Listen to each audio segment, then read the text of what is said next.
Bonjour à tous et toutes, c'est la troisième vidéo que je fais. Je viens de commencer ma deuxième session de rééducation avec un sourire pour l'espoir. Et là, je voudrais faire un témoignage spécifique sur l'opération du Dr Nazarov, la myoténofasciotomie, et puis toute la période de convalescence, donc les premières semaines après l'opération. En fait, je souhaitais faire ce témoignage parce que, évidemment, le Dr Nazarov et son assistante donnent des explications, de même que les personnes de l'association, mais il y a des fois des renseignements qu'on n'a pas forcément et qui sont peut-être utiles. Donc je souhaitais apporter mon témoignage parce que forcément les personnes qui sont là, elles disent beaucoup de choses, mais c'est peut-être pas forcément suffisant, ça dépend des personnes. Voilà, donc en fait, l'opération du Dr Nazarov se passe en Espagne, comme vous le savez, à Barcelone.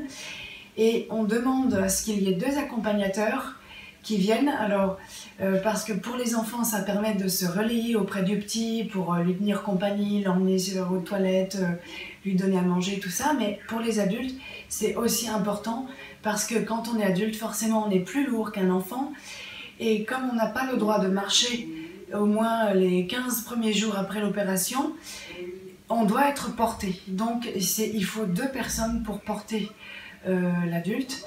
Et à la clinique du Dr Nazarov, c'est prévu, il y a dans la chambre le lit pour le patient et un canapé-lit pour les 2 accompagnants. Donc ils disent qu'un accompagnant doit rester, mais si besoin, le deuxième peut aussi dormir sur place. Et en tout cas pour moi, c'est ce qui s'est passé. Mes 2 meilleures amies sont restées avec moi et c'était très important parce qu'elles m'ont aidé pour manger et aussi faire la toilette parce que le personnel soignant s'occupe donc ils apportent la nourriture pour les 3 personnes, ils s'occupent des médicaments pour la douleur, ils font les pansements, mais pour la toilette et donner à manger, c'est les personnes qui accompagnent le patient qui doivent le faire. Donc voilà, donc ça c'est pour ce qui est la clinique. Aussi c'est important d'avoir les 2 personnes qui sont là pour la toilette parce que c'est toujours plus facile quand on est au lit de bouger une personne au lit quand on est 2. Voilà. Donc ensuite, quand on rentre chez soi, et c'est la période de convalescence qui dure 15 jours, là aussi on a besoin d'être porté. Donc si vous ne pouvez pas, en tant qu'adulte, si vous ne pouvez pas avoir quelqu'un avec vous, si vous vivez seul, demandez aux auxiliaires de vie, par exemple un service d'auxiliaire de vie ou d'infirmière. Moi, en tout cas, mon compagnon est resté avec moi. C'est lui qui m'a porté pour m'emmener à la salle de bain, aux toilettes, etc. Ou pour me déplacer, tout simplement.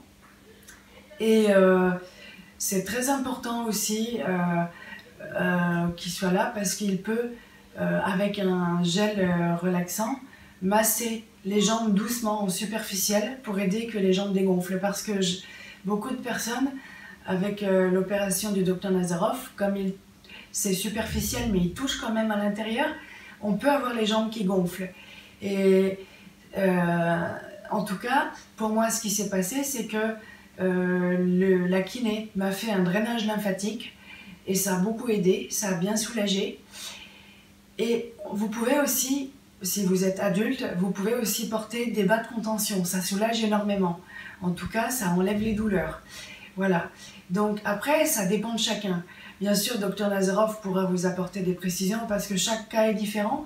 Mais pour les bas de contention et pour les massages, ils disent qu'on peut avoir des massages, mais pas forcément, c'est pas toujours précisé. Donc n'hésitez pas à demander. Et le drainage lymphatique, de toute façon, il n'y a pas de danger parce que c'est très léger. Ça reste en surface. Donc voilà. C'était les principales informations que je voulais donner pour cette opération. Voilà, donc n'hésitez pas à revenir vers moi si vous avez des questions. Et voilà, je suis toujours prête à donner mon témoignage, il n'y a pas de problème. Voilà, merci beaucoup et à bientôt pour d'autres vidéos. Il y en aura d'autres parce que je suis encore là pendant 2 semaines et demie. Merci beaucoup, à bientôt.